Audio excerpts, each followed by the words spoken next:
Excellences, Monsieur le Président de l'Assemblée générale, Monsieur le Secrétaire général des Nations unies, Excellences, Mesdames, Messieurs les chefs d'État et de gouvernement, Mesdames, Messieurs les chefs de délégation, distingués délégués, chers compatriotes, j'ai l'immense honneur de représenter ici, à la tribune de l'Assemblée générale des Nations unies, à un carrefour particulier de son histoire, le peuple haïtien, digne et fier, qui, malgré les tempêtes de tous ordres, a toujours su se relever.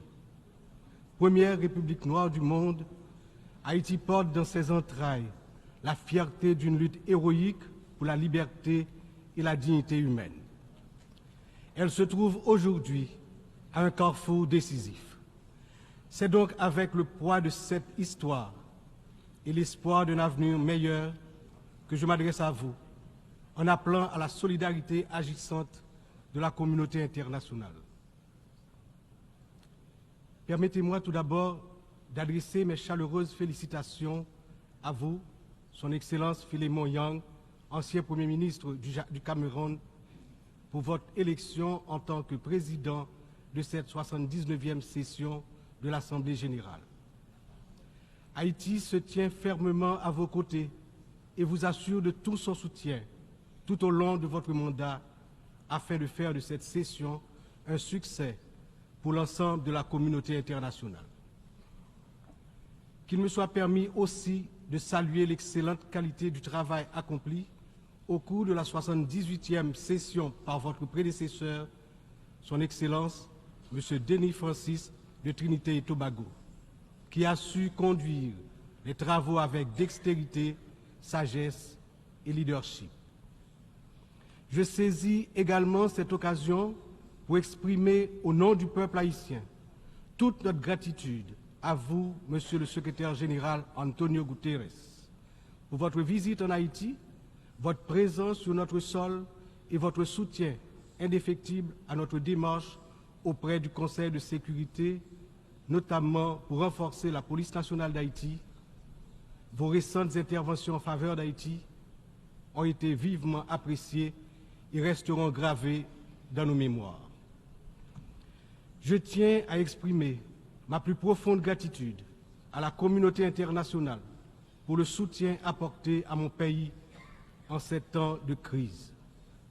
Cette solidarité, qu'elle se manifeste à travers des initiatives de sécurité, d'aide humanitaire ou de soutien au développement, est grandement appréciée. Par cette coopération continue et mieux adaptée, Haïti se remettra plus forte, plus résiliente et engagera confiante sa marche assurée vers le développement et le progrès. Je salue ici tous les compatriotes haïtiens à travers le monde, qui, tout en restant attachés à leur pays natal, sont obligés de chercher d'autres cieux plus cléments pour gagner leur vie. Tout le monde reconnaît qu'ils sont de rudes travailleurs. Je veux leur dire, partout où ils se trouvent, que le Conseil présidentiel de transition et le gouvernement pensent à eux en attendant que les conditions soient réunies pour qu'ils reviennent au bercail. J'en profite pour saluer Amnesty International et d'autres organismes opérant dans le domaine de la défense des droits humains qui suivent de près les violations des droits des migrants haïtiens à travers le monde.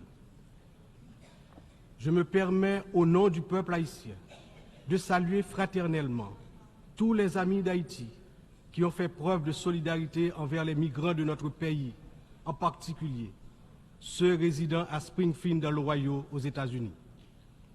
La longue histoire d'amitié et de solidarité réciproque entre nos deux nations, depuis notre participation à la bataille de Savannah en 1779, nous permet de dire avec confiance que le peuple américain rejette toute incitation à la haine contre notre communauté. La participation active des immigrés haïtiens à différents niveaux de la vie des États-Unis est tangible et significative.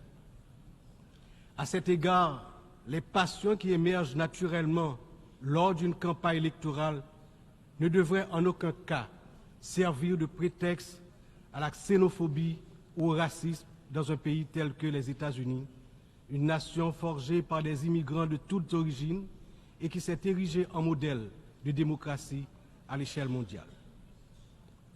Monsieur le Président, Excellences, Mesdames et Messieurs, le thème de cette 79e Assemblée générale, ne laisser personne de côté, agir ensemble pour la paix, le développement durable et la dignité humaine des générations présentes et futures, résonne profondément avec les défis majeurs auxquels le monde est confronté aujourd'hui. Ce thème est un appel urgent à l'unité et à la coopération internationale dans un contexte où les inégalités, les conflits et la crise climatique exacerbent la vulnérabilité de millions de personnes à travers le globe. Alors que de nombreuses nations peinent à atteindre les objectifs de développement durable, il est plus que jamais nécessaire de garantir que toutes les voix, en particulier celles des plus marginalisées, soient incluses dans les processus de décision mondiaux. Cette thématique revêt également une importance capitale dans le contexte de la crise actuelle en Haïti.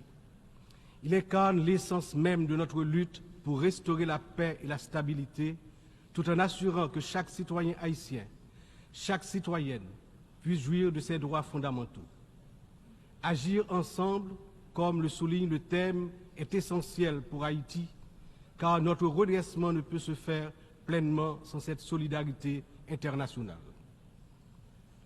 Monsieur le Président, Excellences, Mesdames et Messieurs, aujourd'hui notre monde est confronté à des défis d'une ampleur sans précédent, des défis qui préoccupent profondément l'ensemble de la communauté internationale. Les Nations Unies, dans leur mission historique de promouvoir la paix, la sécurité et le développement durable, se retrouvent en première ligne face à des crises qui menacent non seulement des nations isolées, mais l'ensemble de l'humanité. Le changement climatique est sans doute l'un des plus grands périls de notre époque. D'après les données récentes du groupe d'experts intergouvernemental sur l'évolution du climat, la température mondiale a déjà augmenté d'environ 1,1 degré centigrade depuis l'ère pré-industrielle.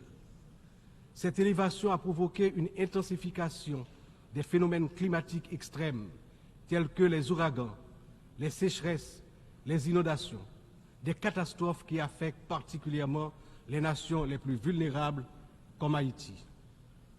En 2023, le Programme des Nations Unies pour le développement a estimé que plus de 100 millions de personnes supplémentaires risquent de basculer dans la pauvreté d'ici à 2030 en raison des effets du changement climatique. Pour Haïti, qui fait partie des pays les moins émetteurs de gaz à effet de serre, mais qui ont subi les impacts les plus dévastateurs, cette crise mondiale exacerbe nos difficultés à garantir la sécurité alimentaire, l'accès à l'eau potable et la stabilité économique. Les conflits armés continuent également de semer la destruction et de ravager des vies humaines. Selon le Haut Commissariat des Nations Unies pour les réfugiés, le nombre de personnes déplacées de force a atteint 110 millions en 2023, un chiffre qui n'a jamais été aussi élevé dans l'histoire de l'humanité. Que ce soit en Syrie, en Ukraine ou dans la région du Sahel, ces conflits prolongés exacerbent la pauvreté, détruisent des infrastructures vitales et entraînent des flux massifs de réfugiés. Le monde ne peut rester inactif alors que des millions d'hommes, de femmes et d'enfants fuient les violences en quête de sécurité et de dignité. L'engagement de la communauté internationale est plus que jamais nécessaire pour trouver des solutions diplomatiques et promouvoir des initiatives de consolidation de la paix. Un autre défi majeur concerne les inégalités économiques qui continuent de se creuser. Selon le rapport sur le développement humain 2023 du PNUD, près de 1,2 milliard de personnes vivent encore dans la pauvreté multidimensionnelle, c'est-à-dire qu'elles manquent d'accès à des services essentiels tels que la santé, l'éducation et des conditions de vie décentes. La pandémie de Covid-19 a amplifié ces inégalités, poussant des millions de personnes supplémentaires dans la pauvreté. Pour des nations comme Haïti, l'impact a été dévastateur. Avec un taux de pauvreté des plus élevés, le pays fait face à des défis structurels profonds. Mais ces inégalités ne sont pas seulement un problème haïtien, elles sont un problème mondial qui requiert des réformes économiques globales. En outre, les défis liés à l'insécurité alimentaire se sont intensifiés ces dernières années. Selon l'Organisation des Nations Unies pour l'alimentation et l'agriculture, plus de 735 millions de personnes dans le monde ont souffert de la faim en 2022, une augmentation alarmante qui reflète les perturbations causées par les conflits, les crises économiques et le changement climatique. Haïti, malheureusement, ne fait pas exception. Le Programme alimentaire mondial a récemment souligné que près de la moitié de la population haïtienne est en situation d'insécurité alimentaire aiguë. Cette situation n'est pas seulement une urgence humanitaire, mais une menace pour la stabilité de notre nation. Nous devons travailler ensemble pour renforcer les systèmes agricoles, garantir un accès équitable aux ressources alimentaires et lutter contre la faim de manière concertée et durable. Enfin, les progrès technologiques apportent de nouvelles opportunités, mais également de nouvelles menaces. L'accélération du développement de l'intelligence artificielle, la prolifération des cyberattaques, la désinformation mettent en danger la stabilité des démocraties à travers le monde. Le rapport de l'Union internationale des télécommunications montre que la fracture numérique reste un défi majeur avec près de 2,7 milliards de personnes n'ayant toujours pas accès à Internet en 2023. Haïti étant l'un des pays les moins connectés, doit impérativement bénéficier de soutien pour combler cette fracture numérique et participer pleinement à l'économie mondiale du XXIe siècle. Cette année, Haïti réaffirme son engagement en faveur de la préservation de notre patrimoine commun, les océans. C'est pourquoi j'annonce aujourd'hui avec fierté que Haïti signera l'accord sur la biodiversité marine au-delà des juridictions nationales, adopté le 19 juin 2023 et ouvert à la signature depuis le 20 septembre 2023. Cet accord est un outil crucial pour garantir la protection de la biodiversité marine, promouvoir une exploitation durable des ressources marines et renforcer la résilience des États insulaires comme le nôtre face aux défis du changement climatique. Haïti est déterminé à collaborer avec la communauté internationale pour s'assurer que cet accord profite à toute l'humanité, tout en contribuant à la protection des écosystèmes marins dont nous dépendons tous. Ces défis mondiaux ne peuvent être relevés que par un engagement renouvelé en faveur du multilatéralisme, de la solidarité et de l'action collective. Haïti, malgré ses difficultés, se tient prête à collaborer avec la communauté internationale pour surmonter ces crises et bâtir un avenir où la paix, la justice et la dignité humaine triomphent. Mais nous ne pouvons y arriver seuls. C'est ensemble que nous devons agir pour garantir que personne ne soit laissé de côté. Excellences, Mesdames, Messieurs, en proclamant l'indépendance d'Haïti le 1er janvier 1804, le général Jean-Jacques Dessalines, père fondateur de notre patrie, a donné aux droits de l'homme leur caractère universel.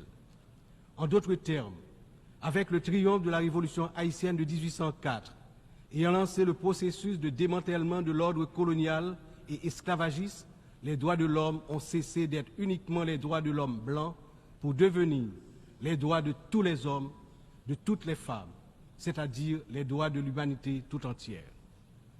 À ce titre, en tant que représentant de la République d'Haïti, porte-parole officiel du peuple haïtien, je me vois dans l'obligation d'attirer l'attention des dirigeants des grandes puissances sur le danger de guerre nucléaire menaçant l'existence des peuples sur tous les continents. Dans cette optique, au nom de la République d'Haïti, je lance un vibrant appel aux chefs d'État de tous les pays membres des Nations Unies pour leur demander d'éviter à l'humanité le péril de la fin de la civilisation sur Terre. Monsieur le Président, Excellences, Mesdames et Messieurs, je m'exprime aujourd'hui avec l'expérience de plusieurs années consacrées au service de mon pays. Mon parcours politique, profondément ancré dans l'histoire d'Haïti, m'a permis de traverser de nombreuses épreuves, toujours avec un même objectif, le progrès de mon pays, la fierté, la dignité restaurée et le bien-être du peuple haïtien meurtri. Ayant présidé le Sénat de la République de 1995 à 2000, puis ayant été témoin de moments critiques de notre histoire politique, j'ai vu de près les défis auxquels notre nation a été confrontée.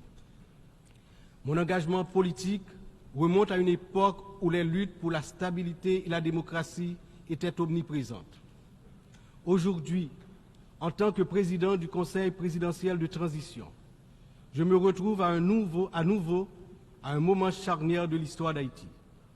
Mon parcours m'a enseigné que la résilience et la volonté collective sont les seules voies pour garantir un avenir stable et prospère. C'est avec cette vision, ce dévouement et la force que confère cette riche expérience politique que je m'engage à conduire la transition déterminée à mener Haïti vers la paix, la sécurité et la démocratie participative par la tenue de la conférence nationale, le renouvellement du personnel politique à travers des élections libres, crédibles, transparentes. Le peuple haïtien, malgré ces épreuves auxquelles il est confronté, refuse de se laisser submerger par le désespoir. Des défis d'une ampleur sans précédent, une violence dévastatrice, une instabilité politique persistante, une précarité quasi générale et une pauvreté dégradante se posent à son intelligence et à ses capacités d'action. Au milieu de cette tempête, il a compris qu'il lui fallait prendre une décision courageuse, celle de se mettre ensemble, de s'unir malgré les différences profondes pour pouvoir se relever et se mettre en marche, en toute confiance, vers la sortie de la crise multidimensionnelle qui l'afflige depuis déjà trop longtemps. La création du Conseil présidentiel de transition est une matérialisation de cette décision, un exemple tangible de cette volonté de se réconcilier avec soi-même. Ce Conseil qui rassemble organisations de la société civile et toutes les tendances politiques du pays est le fruit de longues négociations. Il incarne la pluralité de la société haïtienne. Sa feuille de route est claire: restaurer la sécurité publique, organiser des élections libres, transparentes à la fin de l'année 2025, rétablir la confiance dans les institutions de l'État. Pour y parvenir, nous, responsables au plus haut niveau de l'État, savons que nous aurons besoin du soutien de la communauté internationale. Mais d'abord, nous devons compter sur nous-mêmes, sur notre résilience, notre capacité à surmonter les divergences, les divisions internes. Il est important de souligner que la résolution des problèmes d'Haïti repose avant tout sur les épaules du peuple haïtien.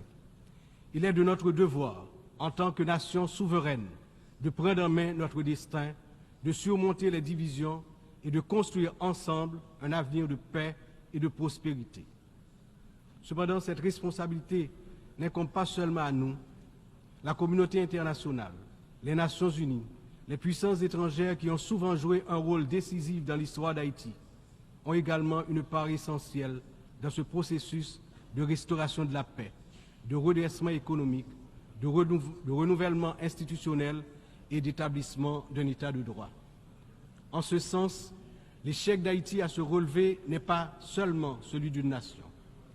Il traduit un échec collectif, une incapacité mondiale à respecter pleinement les principes de solidarité, de justice et de coopération internationale. C'est ensemble, avec une responsabilité partagée et un engagement renouvelé, que nous pourrons transformer cette crise en opportunité et tracer une voie durable vers la paix. Aujourd'hui, Haïti fait face à une crise sécuritaire d'une gravité sans précédent. La montée en puissance des gangs armés, la violence généralisée, l'instabilité politique ont plongé la nation dans un état de vulnérabilité extrême. Les citoyens vivent dans la peur, incapables de circuler librement partout sur le territoire national, d'aller travailler ou d'envoyer leurs enfants à l'école sans risque, notamment dans la région métropole de Port-au-Prince, la capitale. Cette situation affecte tous les aspects de la société haïtienne, fragilise les institutions, paralyse l'économie, mine l'espoir de lendemain meilleur. L'avenir du pays est menacé. 50% de l'effectif des gangs de la région de la capitale sont constitués d'enfants et d'adolescents, filles et garçons. Ils servent souvent de chair à canon lors des opérations contre les forces de l'ordre. Ils sont l'objet de graves violences de toutes sortes, y compris des violences sexuelles. Ces abus et violences exercés contre des enfants et des adolescents doivent être considérés comme un crime contre l'humanité, compte tenu de leurs conséquences sur les générations à venir. Le rétablissement de la sécurité nationale est une priorité absolue pour les autorités haïtiennes. Elles sont pleinement engagées à mettre fin à cette spirale de violence et à restaurer l'ordre afin de garantir à chaque citoyen, à chaque citoyenne, le droit fondamental à la sécurité. Elles sont conscientes que la paix et la stabilité sont les fondements indispensables pour permettre à Haïti de se redresser, de rétablir la confiance dans ses institutions, d'assurer le développement socio-économique du peuple. Dans cette optique, la décision du Conseil de sécurité d'autoriser le déploiement de la mission multinationale d'appui à la sécurité à travers la résolution 2699 a été une réponse directe aux appels du peuple haïtien. Cette mission, bien que n'étant pas une force onusienne classique, incarne l'engagement de la communauté internationale à soutenir Haïti dans sa lutte contre l'insécurité. J'exprime au nom du peuple haïtien ma profonde gratitude aux États contributeurs, notamment au Kenya, pour avoir accepté d'assumer le leadership de la mission, ainsi qu'à tous les pays qui ont apporté leur soutien. Les forces de sécurité nationale, avec l'appui de la mission, ont déjà montré des résultats tangibles sur le terrain permettant à la population de retrouver progressivement une certaine normalité. Beaucoup, néanmoins, reste encore à faire. Haïti a accueilli plusieurs missions des Nations Unies au cours des 3 dernières décennies, notamment la MINUSTA. Si certaines de ces missions ont contribué à stabiliser temporairement le pays, elles ont également laissé un héritage lourd de conséquences. Des allégations de violations graves des droits humains, y compris des abus sexuels, ont ébranlé la confiance du peuple haïtien. L'absence de poursuites et de réparation pour les victimes a renforcé un sentiment d'impunité, minant ainsi les efforts de reconstruction. Il n'est cependant jamais trop tard pour bien agir et pour tirer des leçons du passé. En repensant l'approche, nous avons l'opportunité de redorer le blason des missions internationales en Haïti et de construire un avenir meilleur pour le peuple haïtien. C'est dans cet esprit que nous souhaitons voir amorcer une réflexion sur la transformation de la mission de soutien à la sécurité en une mission d'opération de maintien de la paix sous mandat de l'Organisation des Nations Unies. Cette transformation permettrait non seulement de sécuriser un financement plus stable et d'élargir les capacités de la mission, mais également de renforcer l'engagement des États membres en faveur de la sécurité en Haïti. Je suis convaincu que ce changement de statut, tout en s'assurant que les erreurs du passé ne se répètent pas, garantira le plein succès de la mission en Haïti. Excellences, Mesdames et Messieurs, je me tiens aujourd'hui devant cette Assemblée en tant que voix de la République d'Haïti, pays dont l'histoire est inextricablement liée aux idéaux de liberté et de justice que nous célébrons tous ici. Mais Haïti, la première nation noire indépendante du monde, est aussi la grande victime d'une injustice historique qui a non seulement retardé son développement, a aussi marqué son peuple d'un fardeau dont les répercussions se font encore sentir. En 1825, à peine 21 ans après avoir gagné sa liberté au prix d'une lutte héroïque, Haïti a été contrainte de payer une dette colossale à la France, pays colonisateur, en échange de la reconnaissance de son indépendance. Cette rançon imposée sous la menace a siphonné les ressources de la jeune nation, la plongeant dans un cycle infernal d'appauvrissement dont elle peine toujours à sortir. Cette dette a été une forme de punition pour sa hardiesse à se libérer des chaînes de l'esclavage et hisser l'être haïtien à la dignité de l'homme. Elle a été une pénalité injuste qui a asphyxié le potentiel économique et social du peuple noir d'Haïti pendant des générations. Dans le contexte d'aujourd'hui, où plus que jamais, l'attention est portée sur les efforts pour restaurer sans délai la sécurité et répondre aux immenses besoins humanitaires en Haïti, il me paraît important d'attirer l'attention de l'Assemblée sur les séquelles du passé colonial et des rançons payées à certaines puissances qui ont largement hypothéqué le développement d'Haïti. Il n'est pas sans intérêt de rappeler qu'Haïti a été le seul pays à avoir payé pour son indépendance, obtenue pourtant dans le feu et dans le sang. À la veille du bicentenaire de cet événement inédit dans l'histoire du monde, n'est-il pas venu le moment de la restitution des montants consentis? À cet égard, mon pays s'est félicité des propositions formulées par un certain nombre de gouvernements et également certaines agences des Nations Unies pour des actions concrètes en vue de la reconnaissance, la réparation et la restitution des torts du passé.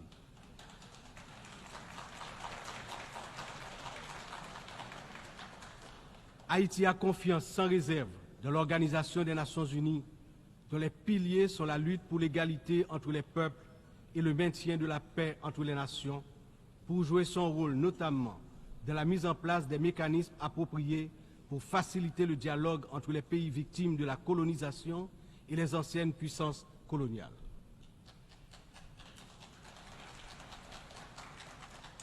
Ici, à cette 79e session de l'Assemblée générale, Haïti est par mon entremise, non pas simplement pour revendiquer une réparation, mais pour poser une question de principe, celle de la justice immanente. Ma démarche est résolument engagée, structurée et bien documentée.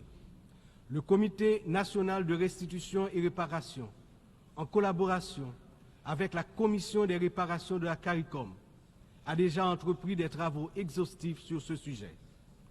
Nous demandons la reconnaissance d'une dette morale et historique et la mise en œuvre de réparations justes et appropriées qui permettront à notre peuple de se libérer des chaînes invisibles de ce passé injuste. Excellences, Mesdames et Messieurs, l'histoire nous enseigne que les nations ne se relèvent pas dans l'isolement, mais dans l'union des forces, dans l'engagement résolu à bâtir un avenir commun. Haïti, cette terre qui a offert au monde un symbole de liberté inébranlable et qui a aidé plusieurs nations à se libérer du joug du colonialisme barbare, ne cherche pas la charité, mais la justice, le respect à la dignité et de son droit à une existence digne et prospère. Les défis auxquels nous sommes confrontés aujourd'hui sont certes immenses, mais ils ne sont pas insurmontables. Il exige de nous tous une vision partagée, un sens profond de notre humanité commune et la détermination à transformer les crises en occasion de renouveau. Chaque nation, grande ou petite, riche ou vulnérable, porte une part de l'avenir collectif entre ses mains. C'est dans cette interdépendance que réside la force véritable du multilatéralisme. Que ce débat général soit le moment où nous réaffirmons notre engagement indéfectible envers la paix, la dignité humaine et le développement durable, car ce que nous faisons aujourd'hui résonnera dans les siècles à venir. L'histoire jugera la manière dont nous aurons su répondre aux défis de notre temps. Ensemble, dans un esprit de solidarité et de coopération, nous pouvons et nous devons construire un avenir où aucun peuple, aucune nation ne sera laissé pour compte. Vive Haïti. Vive la coopération internationale. Demain, un autre pays. Demain, un autre monde.